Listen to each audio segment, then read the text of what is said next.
Switching gears to sports now, 75 bowlers ages 18 to 78 spend their Mondays at Bowladrome.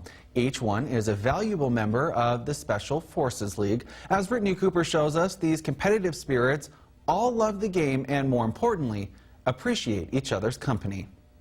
Now, the 12-week session comes to close next Monday, but if you are interested or know someone who may be interested, you're asked to please visit our website for more details. We'll be right back with much more Rise and Shine just ahead after this short commercial break. Welcome back to Rise and Shine. Well, it happens to most presidential candidates. Sooner or later, they end up being forced to bust an awkward move.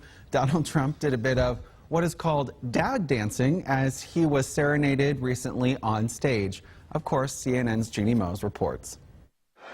I don't think it's fair to put George Bush in there. He was really feeling it there. You could tell, like, he was having fun. I'm watching a replay over here. It's like 5 seconds delayed. He was having fun in that little clip. I don't blame him. I would have gotten into it there. Oh, totally. You have to get into it. But that was pretty awkward. I don't know what I would have done in that situation. Also, that singer looks like one of his sons, the blonde one who always has his hair slicked back. That singer looked exactly like him. I think his name is Eric, but I'm not sure. We'll Google this. Yes, I'm going to have to Google it for sure. Also in national news this morning, I am not making this up, some are calling this the Easter Bunny Mall Brawl. It happened Sunday in a shopping mall in Jersey City. A parent and a costume Easter Bunny came to blows, and the whole thing, of course, was caught on tape. Steve Langford has more on that story.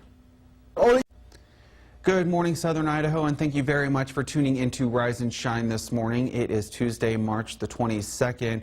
It's now 30 minutes past the top of the hour. Before we get to our local news this morning, we have breaking news that's developing as we speak out of Brussels right now. 2 explosions have been reported at an airport in Brussels, Belgium. Belgian broadcaster RTBF Cities Hospital sources say that up to 28 people have died and up to 130 people are wounded. Now, as I said, this is a developing story. Another CNN affiliate is reporting that a disaster plan has been initiated at the airport, and that airport is being evacuated as we speak. RTL is also reporting another explosion in the city, this time, though, at a subway station. Transportation authorities were already closing down all metro stations in Brussels. The airport explosions happened around 8 a.m. Belgian local time. The incident does come just a few days after a suspect in the Paris terror attacks of last November. You'll remember his name is Salah Abdeslam. He was arrested over the weekend in a Belgian city. We will continue to follow this story throughout the morning. You can make sure and tune in to our Facebook page, our website at KMBT.com, or if you follow me, I'll have more on my Facebook page at Bradley Showright. Back here at home, it's also a big day in Idaho for Democratic presidential caucuses. Nicole Baker has been following preparations and has more on what voters can expect today.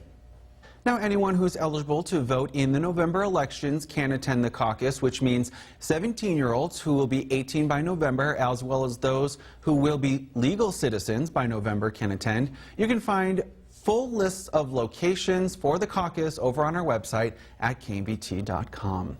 Also in local news this morning, Twin Falls police are looking for a man who walked away with half a cart full of groceries yesterday.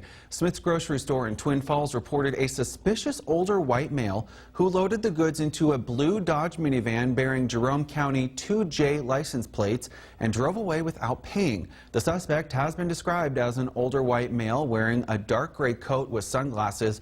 Anyone with information is encouraged to call the Twin Falls Police non-emergency line at 735-4357.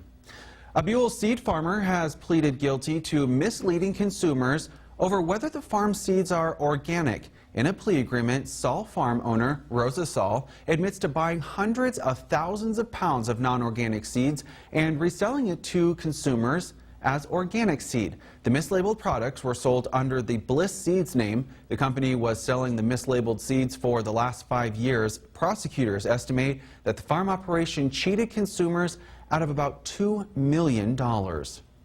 State lawmakers are looking at a last-minute proposal that would give high school occupational instructors a pay raise. If the proposal goes through, occupational instructors with a certificate in the area they teach would be eligible for $3,000 more in their paychecks. Lawmakers say a lot of occupational training programs in Idaho are closing because qualified instructors are hard to find. The Associated Press reports that the extra money could attract those teachers.